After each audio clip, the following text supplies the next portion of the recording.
आणि तुम्ही एवढ्या मोठ्या शहरातून आमच्या ग्रामीण भागात शूटसाठी आला, तर काय तुमचा अनुभव आम्हाला सांगा. हो म्हणजे इकडं आल्यावर असं वाटलं नाही की आम्ही ग्रामीण भागात आहे म्हणून नाही हा, का. ओके. एकदम एकदम म्हणजे छोट्या जागेत चांगली क्रिएटिव्हिटी तयार केली नाही ग्रामीण भागाच्या हिशोबाने. आणि टीम पण खूप चांगली आहे तुमची सगळे नाही का, एकदम सगळ्यात मेन काय करतं बिहेवियर, ते पण एकदम आम्हाला आवडलं. काही प्रॉब्लेम नाही, एकदम चांगलं झालं शूट.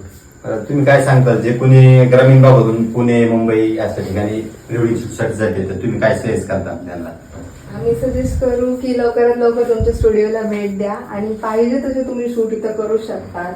खूप जास्त प्रमाणात तुम्ही इथं वॉलपेपर, बॅकग्राऊंड, सगळा सेट, सगळे प्रॉप्स ठेवले. बघून मी तर आश्चर्यच वाटलं मला खूप की एवढं छान कसं असू शकतं. बट खरंच अमेझिंग, खूप छान. आता कोणाला पुन्हा प्रिवेडिंगला शूट जाण्याची गरज नाही. नाही. नगरपासून जवळ आहे आपलं 40 किलोमीटर गाव. अर्धा पाऊण तास. सगळं ठीक आहे. आवडलं तुम्हाला शूट. हो हो.